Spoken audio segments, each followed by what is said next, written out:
Welcome to the CreekSide Chat Series, Take 2. We're so excited to be back with you. We're excited that the sun is shining and will continue to shine down on us. You know that my regimen is drinking water and minding my business and applying my shade, but today we do have a chance to depart from that and to move into a different kind of conversation. I would like to introduce my homie Rafa. He is affectionately known as the sole black farmer here in Tompkins County, but I would like to refer to him as the sole black farmer because he's holding it down. He's doing really incredible work. And so today's conversation is going to be about the work. It's going to be about the work, y'all. So if y'all not here for that, tune into something else. I'm also here with the incomparable Nicole LaFave, who is running for county legislature. You know her from our Ithaca City District School District Board of Education. You know her by way of Black Lives Matter in Ithaca. In fact, this might as well be a chapter meeting here today, right? And so through her work, we're here to vote Nicole LaFave, but also to dig deep into this conversation.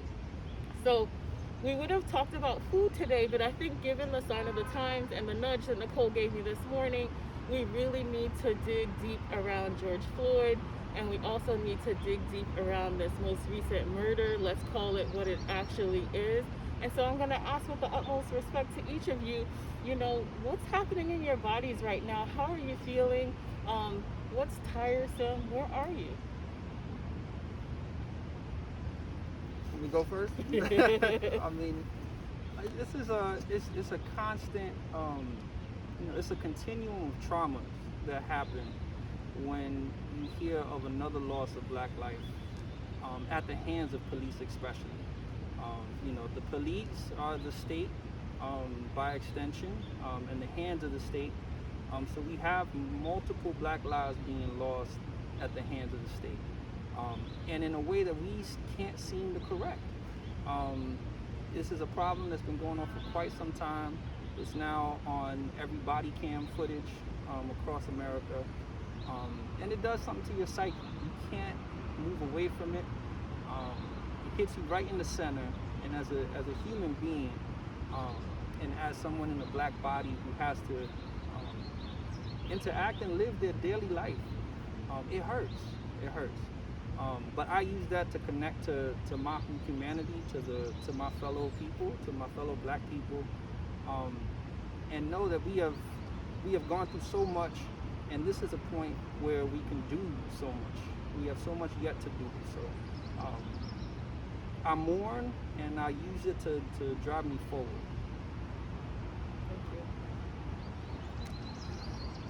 I guess I would say on top of the pandemic that has most of us riding this emotional roller coaster, whether it's because of work, whether it's because we have kids and we're trying to create some form of normalcy or balance for them, the continued violence makes it really hard to get out of bed.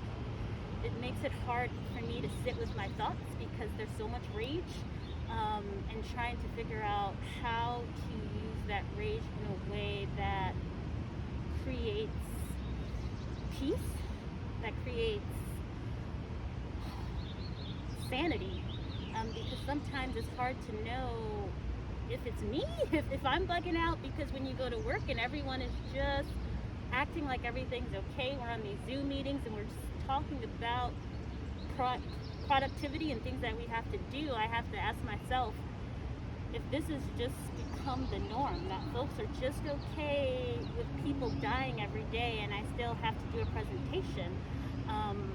And I think I've been spending a lot of time trying to figure out what is the right way to parent my kids in a way in which I'm informing them of what's going on in the world, and also not taking away their innocence in terms of I want them to be able to come home and to talk to me about all these things that are happening at school, but I also want to tell them that everything is not okay. So it's finding a balance of informing them of what the reality is while also continuing to cultivate the joy that they have. So I would say what's going on for me is trying to find that North Star that is constantly moving towards freedom, constantly moving towards change, while also acknowledging that everything is not okay and we don't always have the right people at the decision-making table to acknowledge what is happening and to name what is happening. So these moments when I'm able to connect with Rafa, with Jamila, that cultivates Black joy, that cultivates a time where we can all talk about what's happening for us and ask that question, how are you? And actually have people sit and listen to what is happening versus like just walking by. So I think having that support system and those folks in your life to ask you how you are doing and for them to sit with that. Thank you. I know you got a sneak peek at some of the things that I wanted to ask you, but I really want to dig deep. I know that each of you has your own family. And so what does that look like? How do we right this wrong for these Black people that are dying, right? We might as well open up a mass gravesite and create a memorial already for folks.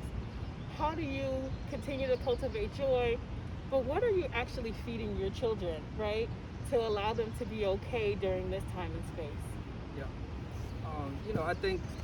I think about family a lot. I'm a new parent. I'm a new father. My daughter just turned 1 years old yesterday, and that was joyful. To know that there's another generation that is moving forward, that's going to inherit this earth. And I want her to know at the end of the day that I did everything in my power to make sure that she has a better world to live. And while simultaneously having that feeling, police can't stop killing Black people long enough to have a trial about killing Black people. This is the nation's trial. Police are on trial. This is not the George Floyd trial. This is the Derek Chauvin trial. This is our referendum on policing. And while that is going on, they couldn't help but kill someone else in the same town and jurisdiction. So we obviously have a problem that extends further than what I think a courtroom and legislation is going to allow. We need to actively create a culture, to create standards and to create a way that we can work together we protect our community so this never happens again. This cannot be allowed to happen. This is not a fault of training. Because at a certain point, this police officers' lived experiences and what they have been taught and inherited around what a Black body can stand beat their training. Because they've lived that experience more than than the time in the police force. So how do we overcome something like that? These are questions that I'm battling constantly. But I fight from where I stand. I'm a farmer, and I'm gonna grow food and make sure that my daughter, my family, and my community has agency around protecting themselves, their bodies through their food system. So that's where I fight from. So I make sure I do that, every single day. And we're so thankful for it. Yeah. So I have 3 children. They are turning 7, turning 10, and turning 13. 2 boys and 1 girl. How do I feed them? I would say I feed them by acknowledging that they are 3 drastically different people with different personalities. So that means that I have to deal with my own personality and how my personality interacts with theirs, and to know that their needs are very differently. So I would say that from my daughter, I am always encouraging. I'm hard on her because she's my first child, because I know that it is not easy to be a Black woman, to be a biracial woman, to be a light-skinned Black woman, and I want her to find herself. And I know, not from personal experience because I'm not biracial, but I know from experience of knowing other biracial folks, there's this tricky line in terms of figuring out what your identity is. So I have conversations with her about who she is, who she wants to be, and I also acknowledge how the world sees her, how the world will view her, and how she can push back on that and find and carve a space for her to exist and to believe in her dreams and to see them as a reality. And I say for my sons, I think I spend more time mourning than actually dreaming for them because of what is happening right now. I think about if one of my sons were to come out as transgender, and the fact that their life would be cut to 20, 21. I think about each of them being able to get their driver's license and what it means for them to leave the house and to forget to put on a turning signal. I think about all my friends that are white that don't have these nightmares.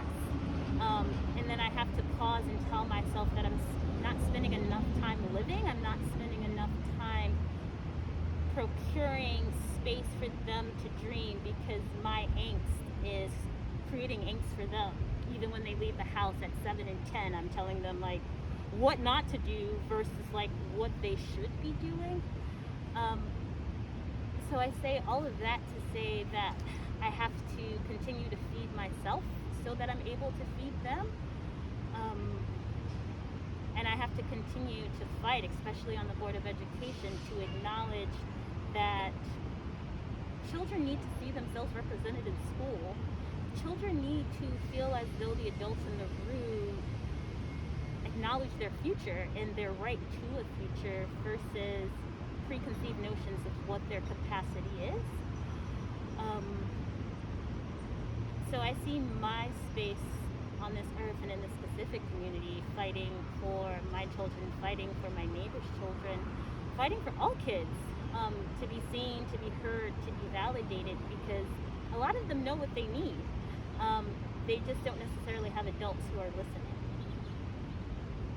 Now, y'all know I love at the CreekSide chat to ask some really heavy questions, but I want to ask something a little bit lighter.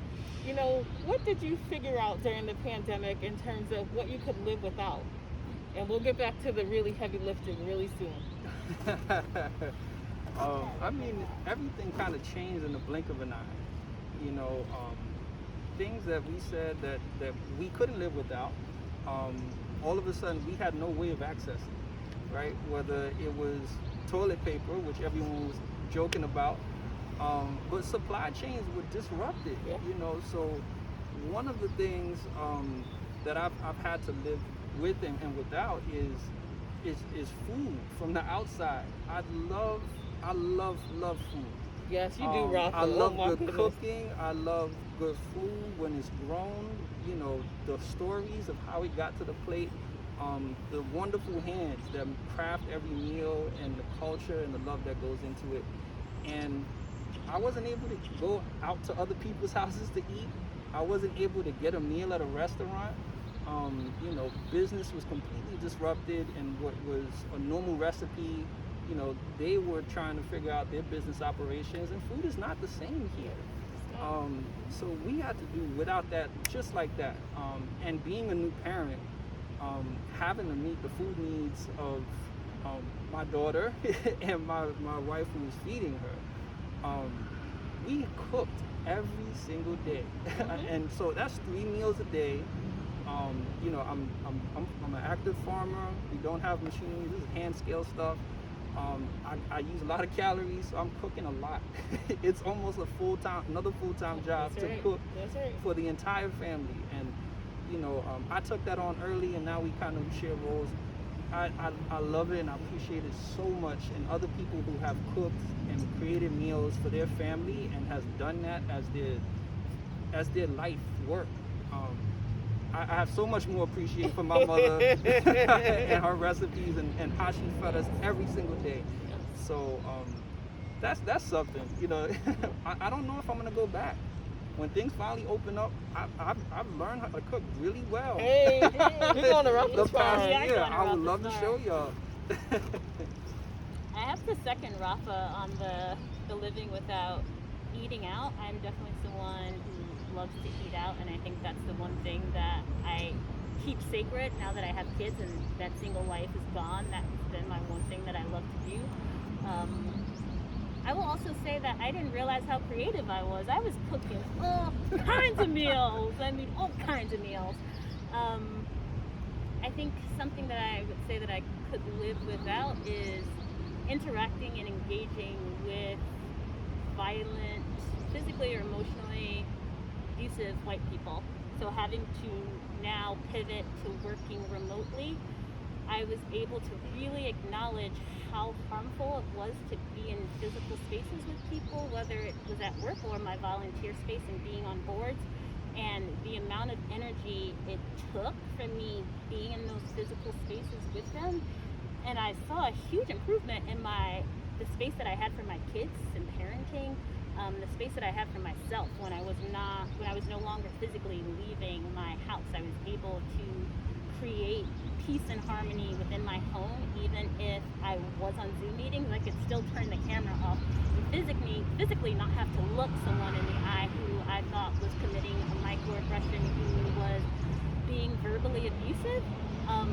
I can live without having to physically engage with people who are harmful, and I'm better for it.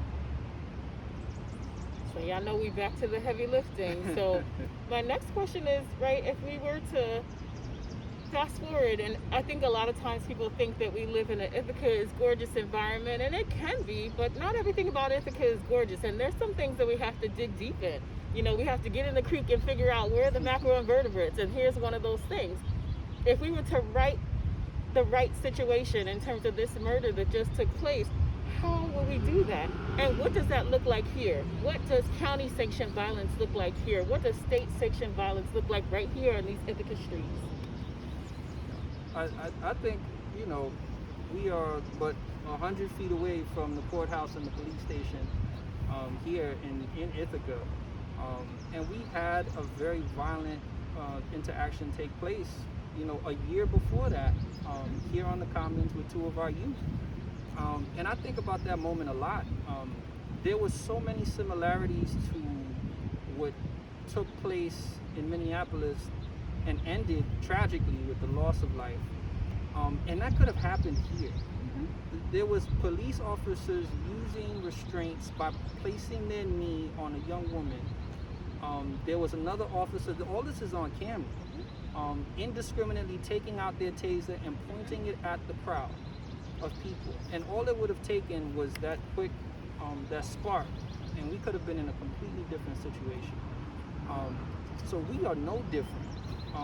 And that very much lives right here in this community. So I worry about that a lot. What I think we need to do is stop funding and stop asking bad people to do better. Let's get good people from the beginning. We don't need to try and reform there's other things these folks can do. If you're showing a propensity to violence, it's easy to understand through our current system how that's extended onto criminals, right, and criminality. Once you're labeled as being violent or a criminal, it's very easy for things to happen to you if you to disappear. But it's very hard to label a violent system. So we have to talk about it in terms that are here. We are no different. We need very, very higher expectations. We need higher pieces of policy for these things, and we need a commitment to it. This can't be just a placation. This is not going to go away unless we do something about it. I think what I would add to that is that I think as a city and a county, we have to name it. We have to say white supremacy and state-sanctioned violence lives here, and we shelter it and we coddle it and we try to rename it. So as we think about the executive order from Cuomo and we think about the reimagining public safety, nowhere in that document does the city and the county say we are denouncing white supremacy, we are denouncing the abuse by law enforcement, we are saying that Black and brown folks deserve to live to 70, and these are the things that we're going to do to make sure that they live to retirement. Instead, we're talking about reform, which is just more of the same, but it has a nice fancy name that is glowy to it. And like Rafa said, we had a similar situation that happened 2 years ago, and it is only by the grace of God that these two people are still with us. So as I think about what happened with George Floyd, and I think about the city chief who denounced what happened to George Floyd, he not once apologized, nor did he denounce what happened to Kaji or to Rose. Savante sent out or wrote an apology, but Rose and Kaji heard about it secondhand. That apology did not go straight to them. So I think we have to be really intentional about what we're saying we want, and we have to be intentional about who's the we. So I think as we talk about the future and what we want to see, I think we have to stop thinking that it's a negotiation. There's nothing that we should be negotiating with life and death. We need to say we want to see Black and brown people living a great life, that they are owning homes, that they have jobs that are middle and upper middle class, and these are the action steps that we're going to do to get there. We're all tired of meetings. We're all tired about meeting to meet versus like actual action steps. I don't want to see a blueprint about a community justice center. I want to know what that community justice center is going to do, how that interacts with our criminal justice system. How are we talking about prosecutors? How are we talking about judges and what their cultural competency is? Those are like the heavy hitters and the folks that have power to change the trajectory of so many people's lives and so many Black and brown people's lives. So I think we have to have that moment where we're actually talking about impact and who has the real power to change people's lives in this community, in this city, and in this town. And we can't simply rely on the fact that we have a Black mayor, that means that everything here is great and better, because he walks a tricky line too, because he responds to a bunch of white folks. White folks who have Black Lives Matter signs in their lawns, who also displace Black and brown people, who also petition against mixed income projects. So again, we have to really talk about the work and who's doing the work versus like who's writing about the work. Well, here we are. We're creating this new table. Y'all know I love a new table. I usually sit at the kids' table, but here's the new table. So if you have the Gorilla Glue and you're laying these edges, tell me the organizations, the people that need to do the work and what that work looks like. Lay the edges, people. Well, I think when we need to do a deep dive. So from the theory that we talk about, we understand this, and when we say white supremacy, we have to understand how it functions, even in our police department. There are officers who have ties to white supremacist groups. Why are they still on the force? Why is that not a problem? How easy is it for an officer to give a complaint about another officer when they're witnessing violence, right? We think about, Derek Chauvin. There were other officers on the scene helping him with the hold. And we don't need people whispering, hey, maybe is it time to get off of him? There should be a something down where officers are able to say, look, my fellow officer, they are now no longer officer, they're criminal, and this is what they're doing. We need to be able to have them tell on each other in a way, have a whistleblower policy, in the lack of other things for people to hold them accountable. And we don't have any teeth when it comes to holding these folks accountable. We have officers that are still here with domestic violence allegations against their partners. And these are the people that we're supposed to call when we have these incidences at home. There's just so much there to unpack. And they don't want to do the deep dive and work on themselves. There's this notion of healing with the community. And you can't this bone will not go back together the way that it stands. It must be broken again to be set back whole. So once we engage in that process, and during the pandemic, people have not been able to engage in a political process in a way that makes sense. There's so many people who are on a daily basis having to worry about their own survival, the survival of their children, the survival of their community, that they don't have the avenue to connect in a timely political process. This needs to be slowed down, and more community members need to be brought on who are facing these challenges every day. I would say that I would want to look at the issues that are impacting our communities the most, and I would say that is shelter and housing, that is access to food, that is access to employment, sustainable employment. So who has the power over these things? Also, obviously, policing and law enforcement. So I think, thinking about the Department of Social Services. How are they allocating services? How do they think about programs in which they transition folks to being self-efficient? So we all need a safety net, and I think some of us who have been low income to middle income know about the anxiety you have when that safety net is taken away from you. Because if you are not really, really struggling, then you don't get any money, and that doesn't mean that you're not struggling. So once you are making a little bit of money, all of a sudden you're not on Section 8 anymore, you're not getting food stamps, you're not getting child care assistance, which then puts you right back where you started. So I think, how is the Department of Social Services thinking about the work that they do holistically? When we think about people that are landlords, what is their responsibility to their tenants? Because they are providing a service. Who is holding them accountable? As we think about, I think it's a New York law where they advocate for people that are having issues about housing discrimination. How are we putting information out there to people that are looking for apartments looking for housing? How are we making sure that they know what their rights are? So some people don't know that, tenants, landlords can't discriminate against tenants and say that, this is a no child space. Some folks don't know that some landlords will run a credit check while they don't run credit checks against others. So where's the checks and balances? Where's the accountability? And where in the city and the county should we be putting energy into building those systems to make sure that folks are doing right by community members, and acknowledging that not everyone has time to go on a website to go through this bureaucratic process to advocate for themselves. So we making this information and these resources accessible to people.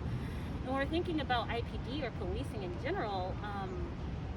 What is the responsibility of common council? What is the responsibility of the mayor to say, this is what we're going to do? And if you actually believe in safety, then you're on deck for this, because when you're doing best by the people that are being the most marginalized, then you're doing good by everyone.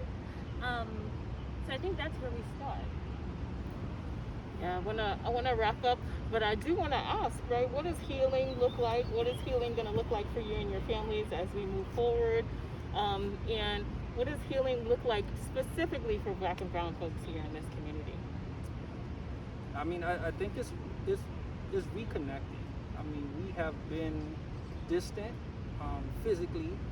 We have been in different spaces, and like me and my friends say, it's just wait till I see you outside next time. And sometimes that's good or bad, but we gotta see each other. We have to reconnect. All respect to health as well. I don't want anyone, don't take that the wrong way, people getting each other sick and whatnot, but we need to connect as a culture. When all these different revolutions kicked off, whether it's around food, whether it's around policing, whether it's around health and the disparities that came out from the coronavirus, nobody said that the revolution came with the caveat that we had to be distant from each other. So we have to build those bonds again. It's very different from being on a screen or what you're saying on social media that ends up being kind of a bulletin board. We need to be in conversation. We need to heal that way. We need to mourn. There's a collective process for mourning that needs to be taken. And that comes from truth-telling first, acknowledging the harm that still persists. And then we need to mourn. Because a lot of people have been denied the ability to mourn. No matter how you feel about the latest police murder, you gotta go to work. Yeah. And we are now in these spaces where our children are over our shoulder watching us work. And we still have to hold that pain. So, I don't want to be in a space where I'm teaching the next generation to have to move on that way. It's okay to confront your emotions and how you feel and mourn the losses that we have, but also enjoy the life and the agency that we do have. You have the ability to do something today, and let's do that. And our entire community would benefit from this process. This is white folks, this is black folks, this is indigenous people, this is youth, this is elders, this is LGBT Sorry, y'all. This mask eats my letters. Y'all know what I'm talking about. Yes. All my folks. You know, we need to have a collective sit down together, and figure out where we need to be, and what we will not tolerate anymore. Yes.